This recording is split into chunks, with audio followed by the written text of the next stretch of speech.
horrible death. Do you work for a boss hole? But if you do work for one, how good would this feel? Going out with a bang, or at least a marching band. Guys, all of you out right now. Jared, I'm here to tell you that I'm quitting. We'll show you the right way and the fun way, and how someone did it live during the Super Bowl. Take this job, and and secret career killers. How many have you made this week without even knowing it? It's a mistake to be popular. How in the world could that be a bad thing? The 8 secret booby traps of The Office. It's inviting disaster. Cubicle Confidential. And stealing from the supply closet. Everybody's doing it. Paper, highlighters, even toilet paper. I want it, I should have it. But $1.5 million worth of toner? Tonight, Work Wars. How to wage them, how to win them. Here's Barbara Walters. Good evening. It's everybody's fantasy to strike it rich by winning the lottery, to say those 2 words, I won, followed by 2 other words, I quit. Well, our Dan Harris has some pointers about quitting the right way, the wrong way, and certainly the noisiest way. All right, ready? This is an extraordinary workplace stunt. So I've worked in this hotel for 3.5 years. They treat us like here. What you are about to see may be the most in-your-face, gleeful resignation ever captured on video. I really hated my job.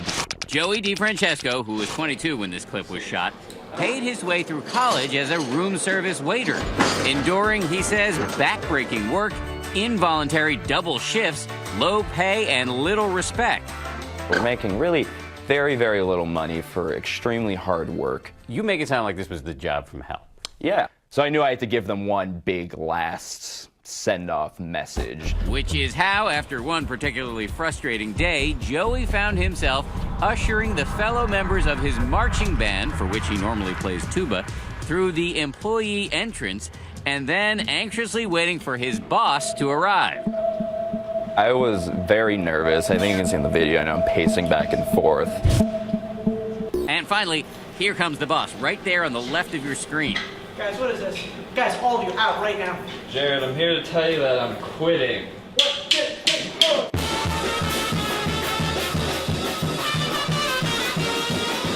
How good did it feel to finally pay this thing off? Right. No, it felt ecstatic. Like I said, it's really liberating to be able to finally take some power back, even just for a moment. A very creative way to quit your job. Joey's resignation became an instant online sensation. Quit his hotel job on a sour note, so to speak. Guys, all of you out right now. With nearly 4 million views. I think what really resonates is that moment where I'm able to look into my boss's eyes and tell him off and tell him that I'm in control. Joey joining the ranks of what are known as extreme quitters. People who opt to go out with a bang or a shout, like this fed-up warehouse worker. Or this McDonald's employee who deep-fried his future in fast food before skipping town. 2 weeks, I don't care. I'm loving it. These frustrated employees are often aided and abetted by YouTube as they stick it to the boss with reckless abandon.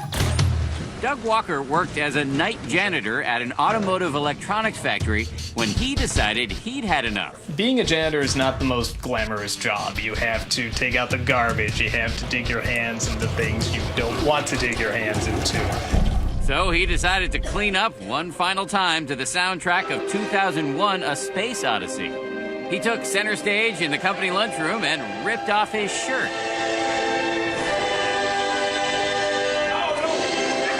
I knew after I showed my nipples to everybody, I should probably leave. But not before one final victory lap. Some people were laughing, as you can see, and they're having a great time. I think they saw, oh, somebody got out.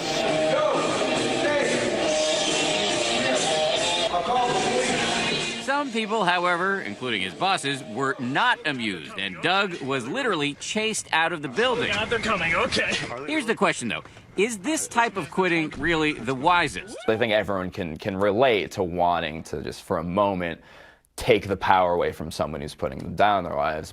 Devil's advocate. Yes. It wasn't the most professional way to go out. It's true it was not the most professional way to go out, and I don't think that everyone in the world is in a position to quit in the way that I did. The following is kind of surprising given the state of the economy, but in fact, plenty of people are quitting their jobs these days, more than 2 million a month. The Department of Labor even has a special category for them. They're called quits.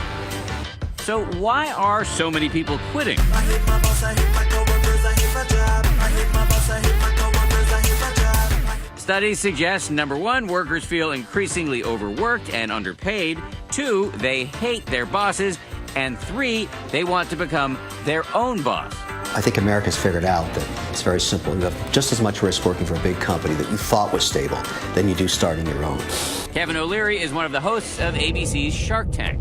He is all for ditching a bad work situation, but he is totally against these kinds of stunts. It's a bad career move. I mean, you know, walking up and throwing a cake in your boss's face and all that stuff, you're just an idiot doing that. Plus, it costs you money. Kevin is referring to this Friendly's employee, Adam Porter, who decked his boss with an ice cream cake. While in-your-face quitting might feel good in the moment, there are huge potential downsides.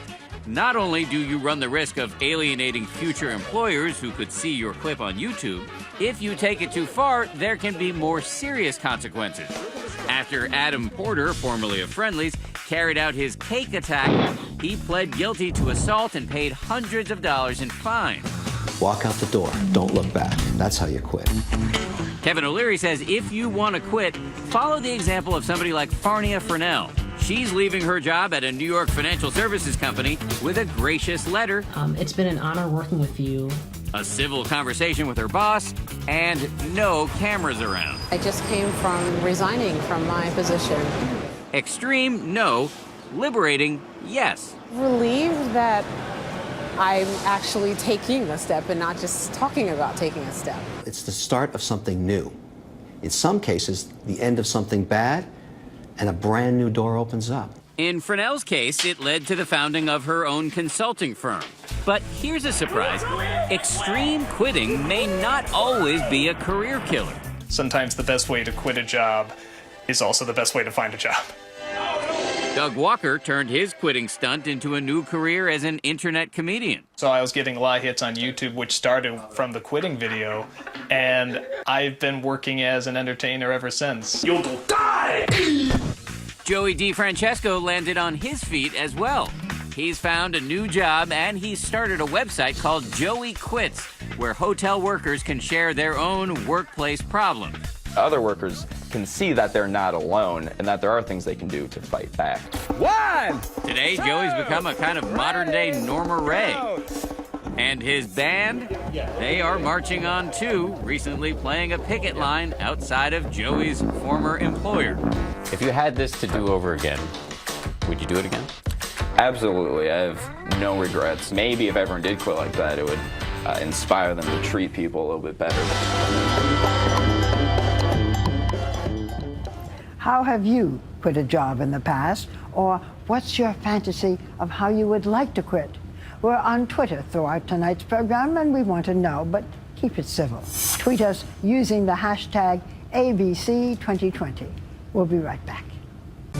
Coming up, wanna quit because you work for a boss hole? You think your boss is tough? I'll show you tough. Do you speak to your employees the way you treat the contestants on Shark Tank? I'm boot camp for the war they're going to go into. But wait till you hear who was an even bigger boss hole to him. He was vicious. Next.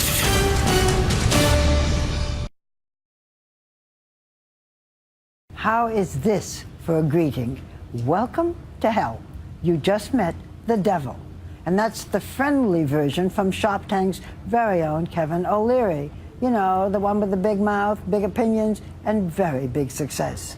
So is the only way to get ahead in business by leaving a trail of blood in the water?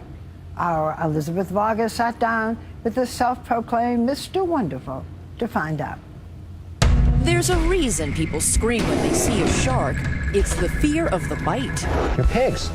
Pigs get slaughtered. The next guy's gonna walk in here and get my money, and he'll get rich, but not you. Take the money, you crazy chickens.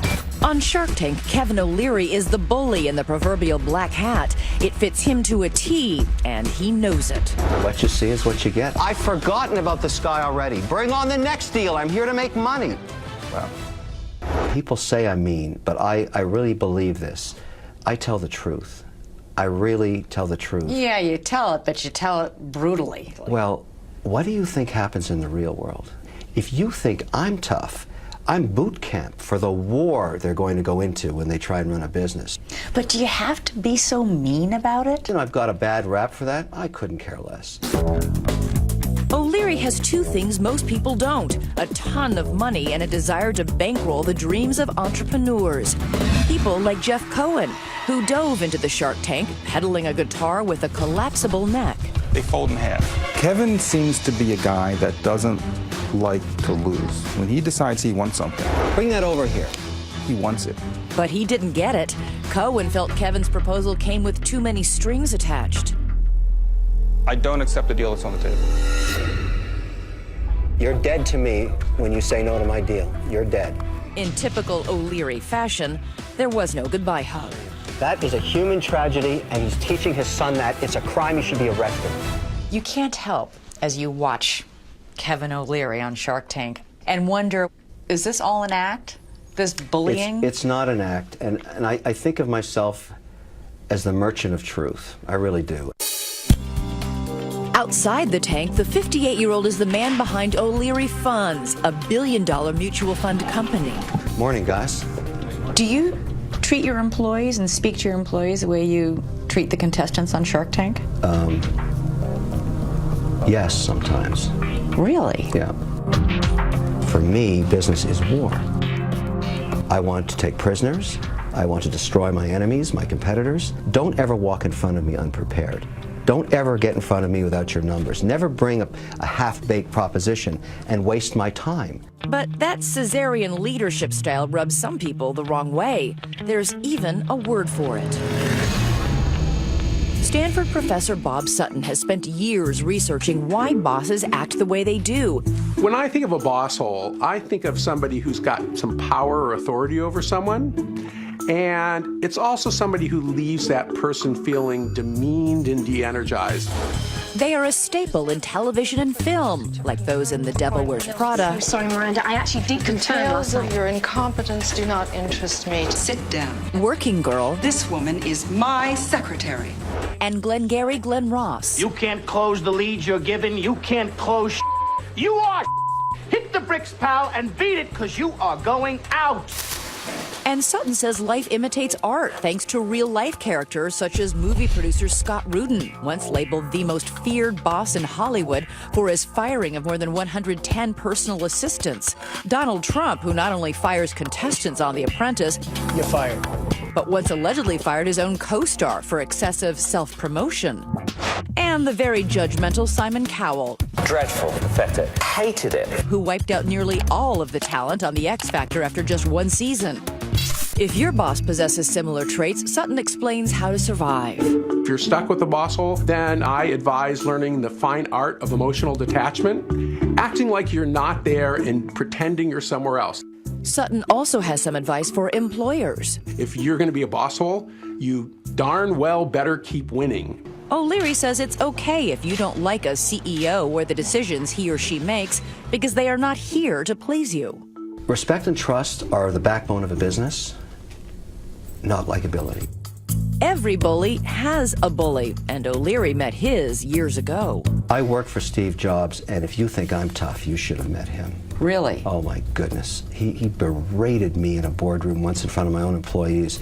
He was vicious. Like worse than you on Shark Tank. I am a nothing burger compared to what he was. But the roots of O'Leary's management style run deeper, back to childhood memories of his father, a failed salesman. He died when he was 37 years old. 37? Of what? A broke alcoholic, alone in an apartment. That's what happened to him. Before his father died, O'Leary says his parents were in a dysfunctional marriage. So much so, his mother took him and his brother and fled to Europe. Only 7 years old at the time, O'Leary remembers it like it was yesterday. I remember being in Oslo one night, and she completely broke down. I mean, just because she was running out of money. She was in total fear. I could sense it. I said to myself, wow, this is bad. I can't let this happen to me. I just intuitively, her DNA passed to me on that fear. And it's changed me forever. Years later, her fortunes would change, and she would loan her son $10,000 for the software business he would later sell for billions. Many people have tried to figure out what I'm worth. I have enough to get by. I'm okay. O'Leary has all the toys that come with success, the cars, the private jets, even a secret location that stores a private wine collection as massive as his ego. This is what $1 million in wine looks like. No surprise, it includes his very own label. That is nectar from the nipple of Aphrodite. Just another taste of the good life for the man they call Mr. Wonderful. A life that includes Linda, his wife of more than 20 years, and their 2 kids, both of whom will have to make it on their own because Dad isn't sharing the wealth. Like nothing? Nothing. I'll pay their entire way right through the end of their education as far as they want to take it. But when that's over, it's over. And good luck. So if your daughter calls you up and says, Daddy, I'm in terrible trouble, I desperately need some money. The answer is no. Go fix it. Go figure it out. Figuring it out is what O'Leary does best. Remember the collapsible guitar deal that collapsed? Well, negotiations continued behind the scenes, and the 2 sides are now in perfect harmony. I love guitars. I knew that was going to be a hit. I knew it. I just had to get a piece of it. When you really want it, when you really feel it, and you know viscerally it connects, listen to your gut, buy. That's what I say. Have you ever suffered at the hands of a horrible boss, and who hasn't? Then tell us about it on Twitter using the hashtag ABC2020. We'll be right back. Coming up, need some free paper and highlighters? That's why they invented the supply closet, right? Even borrowing from the office fridge or the bathroom. Give me a break, it's just toilet paper. But $1.5 million worth of toner? Of course you should be fired. Next.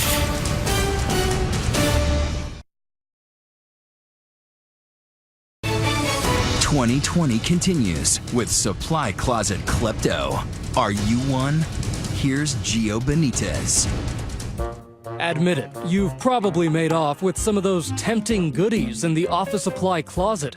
After all, an estimated 75% of us steal from the office. The most popular items? Post-it notes, tape, scissors, and those highlighters.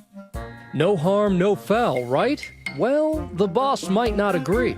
There's very little flexibility for theft. That's what it is. You're stealing, of course you should be fired. Turns out employee sticky fingers cost companies over $50 billion a year. Every item in here has value and costs money. So when you start to add it all up and people stealing it, those numbers can really increase. Firms are now cracking down big time, hiring investigators like celeb PI Bo Dietl and installing surveillance cameras to sniff out workplace thieves. Putting cameras everywhere? Is that the answer? No, it's not illegal to put that pin-eye lens camera into your storage room. It's your opportunity to determine if someone's stealing from you. In fact, we were hit by an office thief here in the 2020 pantry. Someone was taking cartons of milk and boxes of coffee. The solution? We installed a phony security camera and the problem went away.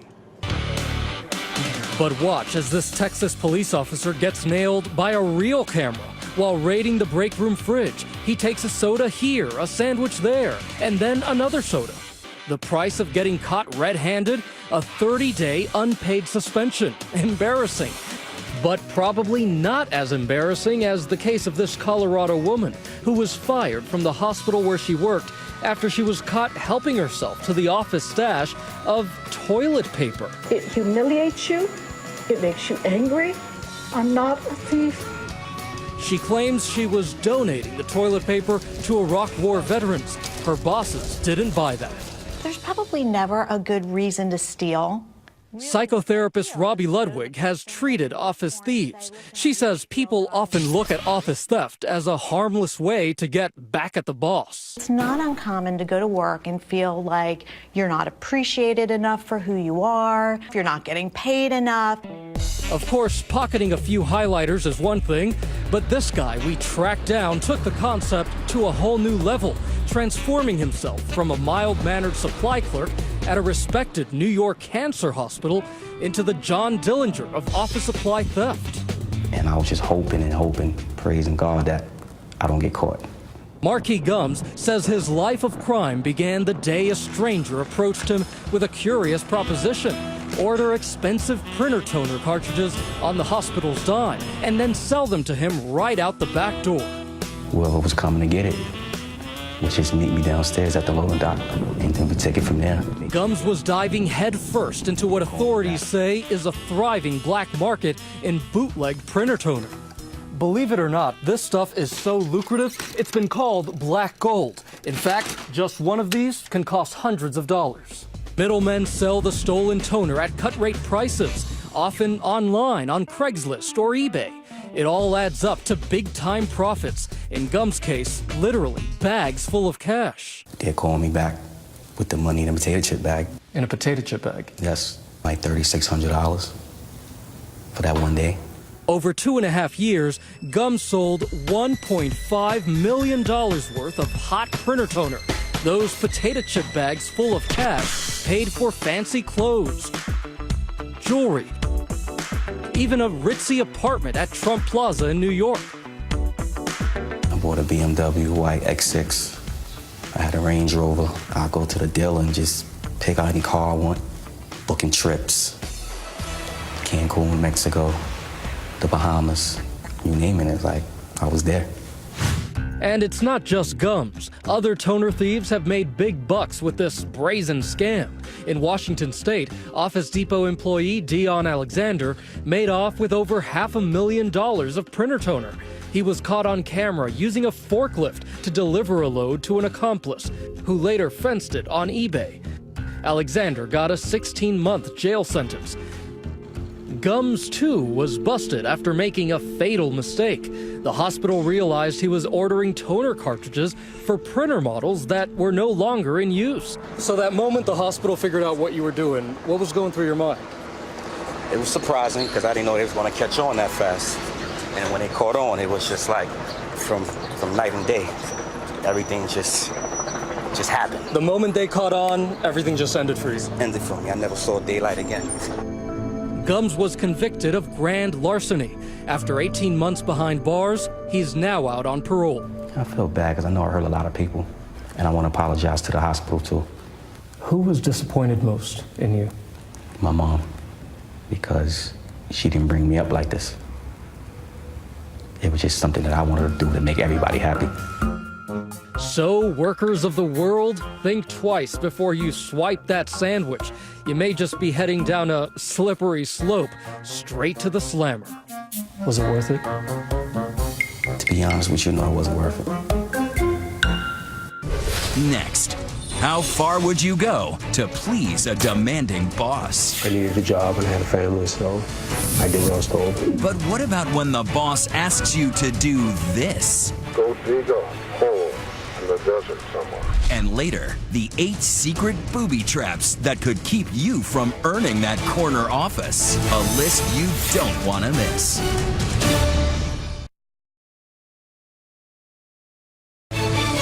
"2020 continues. Once again, Barbara Walters. How far would you go to please a demanding boss? Pick up their lunch, their dry cleaning, even do their kids' homework? But what if it required really getting your hands dirty by digging a grave? Jim Avila has the story. Welcome to Arizona Shower Door, a sprawling box of a company in Phoenix, lined with palm trees, where 46-year-old Patrick King had tried to earn a living and support his family. That is, until he got a call from his boss to meet him here in this bank parking lot for a special favor. That's Patrick's truck. Inside is Patrick and his boss, Fred Nadler, and this is their day-off conversation. What I need you to do super secrecy. Okay. Let's go dig a hole in the desert somewhere. Dig a hole in the desert? Sound odd, even suspicious? Not to Patrick. In fact, it was just the kind of thing he was expecting after 5 years of working for Nadler, a self-made millionaire and owner of Arizona Shower Door, whose corporate credo was as clear as the glass he peddled.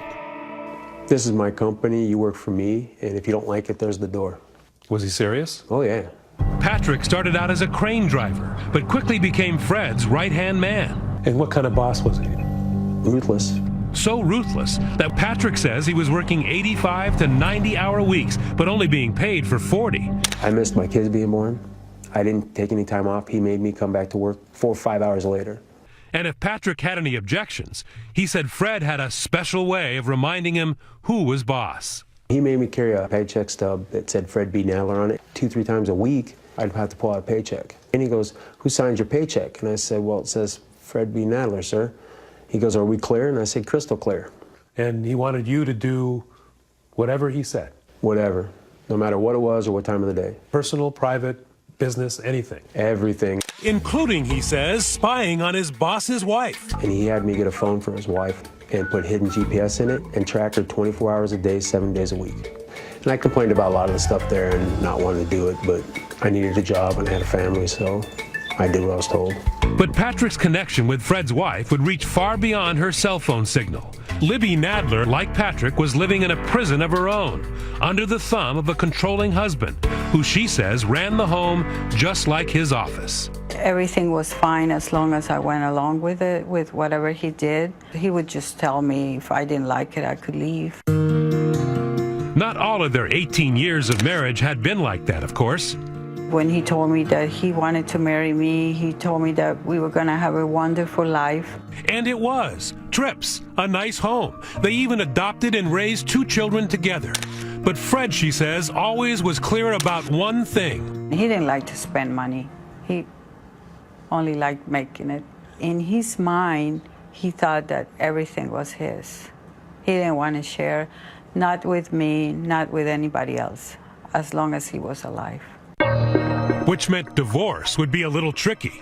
That's when, according to Patrick, Fred's behavior took a twisted turn. He started dropping these little subtle hints and say stuff like, "It's getting me a lot of money for you."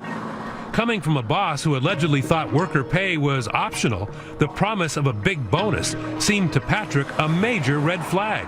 Sure enough, 3 days later, my phone rings, caller ID, and it said Spike on it. And he goes, "We need to meet." Which brings us back to this parking lot. And as soon as I stopped here, he got up, started walking over. So he comes over, and as soon as he gets in, I hit record on this recorder. And I have it sitting right here, and I push record, and I set it right here on the ledge. We're sitting here talking. What I need is somebody I can trust. That's me. Let's go dig a hole in the desert somewhere. That's easy to do, especially in Arizona. That's right. You got to do it at such a time and a place that nobody can see you do it. He finally said, she filed for divorce. She's going to ruin the company. There's going to be 180 employees and families out of work. You're going to be the savior. You're going to save the company. I was just like, I didn't want to believe it. I will give you a bundle to put in that hole, okay? I'm not telling you what's going to be in the bundle. Be wrapped in a blanket or a sheet or something. Okay. And just keep quiet. So that's easy the rest of your life. He pulls out a stack of money wrapped in a yellow band, $1,000. I'm going, just for showing up, I'm taking care of you, and he throws it at me. So this man who never gave you anything, maybe $20, gives you $1,000 all of a sudden. And Fred, he says, promised more. $10K every year that Patrick stayed with the company and kept his trap shut. That Patrick could not do. Instead, this loyal worker had enough, immediately going to police and handing over that tape. Fred was arrested that evening, Libby watching as he was handcuffed and taken away from their house. The detective said, "Your husband was going to kill you." I told the police that's not true. No, I didn't believe it. When did it sink into you? That question is very hard because I still I still can't believe it. Sometimes you don't realize it when you are with a controlling person what the outcome would be. Patrick foiled all this. Patrick saved your life, right? He did. He's my angel, and I keep telling him that. And that angel dutifully returned to work the following Monday to report to his new boss. Actually, two new bosses, Fred's sons. You save a woman's life. Bad guy's in jail. They gave you a raise and a hearty handshake when you got back to work, right? No. His reward for saving a woman's life? Patrick was put on paid leave. Then, he says, out of the blue, 6 months later, he was sacked. His parting bonus? A phone call from the prosecutor who was about to take Fred Nadler to trial. And he goes, we have him hiring somebody to come and kill you before the court date. He doesn't want you on the stand. You got a seat right here, buddy. Fred, according to prosecutors, was up to no good, even from behind bars. This is Fred a few months ago. Nope, it's us alone. Caught on tape again. And this Santa Claus lookalike had an early Christmas gift for his ex-wife and former employee. Yeah, apparently you got a job you'd like me to do. Yes, sir. I got 2 jobs. I'm going to need names. I'm going to need where they live. I'm going to know what you want me to do. Well, Patrick King. What do you want me to do? Whack this guy. Okay. Who else? My ex-wife. There's going to be a lot of scrutiny with these 2 people passing. Okay. Significant people in my life. That's caused me a great deal of problems. But Nadler had more. The hit on Libby required some special handling. You have dogs? Yes. 2 little dogs. They only stand about this high. Meet Fritzy and Shotzi, who Fred apparently wanted the hitman to take care of as well. They're my love of my life. If there's anything I do love that's left, it's my 2 little puppies. So I just like to make sure if it's a day or 2 before somebody finds someone, that they have plenty of water and there's a bag of dog food in the laundry room. Just make sure we got a little something to eat for a while. Nadler might not see Fritzy and Shotzi for a while. He was charged with conspiracy to commit murder and conspiracy to commit abandonment of a body. He agreed to a plea deal that lands him in prison for 8 years. Even though the ordeal has turned his life upside down, Patrick says he has no regrets. You're a working man, right? You're struggling to make life good for your family. Here's a guy who's offering you at least 10 grand. Were you ever tempted in any way to go on with this? No. I don't care if he would have whipped out $1 million right there on the spot. It would have been the same outcome. Next, the secret booby traps in every office. Companies say multitasking is what they want. It's not really what they want. Plus, why lamps are good, photos are bad, and what you don't want to say to HR. It's inviting disaster. Coming up to keep you from going down. 2020 continues with office booby traps. Here's Paula Ferris. From the entire Channel 4 News team, I'm Veronica Corningstone. And I'm Ron Burgundy. Go yourself, San Diego. To avoid the dreaded pink slip, it's easy to avoid the obvious slip-ups. Well, obvious to most of us. Nice work, everyone. Sharp broadcast. Just like Ron Burgundy, I gotta fire you. this anchorman's now infamous first-day F-bomb had a predictable outcome. Tell us a little bit about yourself, AJ. Oh, I know. He was fired. But while some career killers are crystal clear, the workplace is rife with hidden do's and don'ts. Can a person be completely oblivious that their career is being jeopardized? Oh, all the time. There are lots of different ways to get fired, and sometimes you'll never know what you did wrong. Cynthia Shapiro is a former human resources executive. In her tell-all book, Corporate Confidential, she reveals the secret office no-nos nobody tells you. Often behavior people think is good. You talk about these hidden career landmines in your Yes. book. It sounds terrifying. It can be. You just need to know where they are so that you can avoid them. Let's call them the 8 secret sins at the office. Office sin number 8, being popular. Being part of the in crowd could put you on the outs. We all want to be popular. How in the world could that be a bad thing? It's a big one. Being popular can erode your job security very quickly. It leads to sharing too much personal information at work. I've sat in meetings where the CEO said, I heard this person's going through a nasty divorce. Let's not promote them. Friendships, need to be very strategically crafted. Doesn't sound like much of a friendship. It is more of an alliance.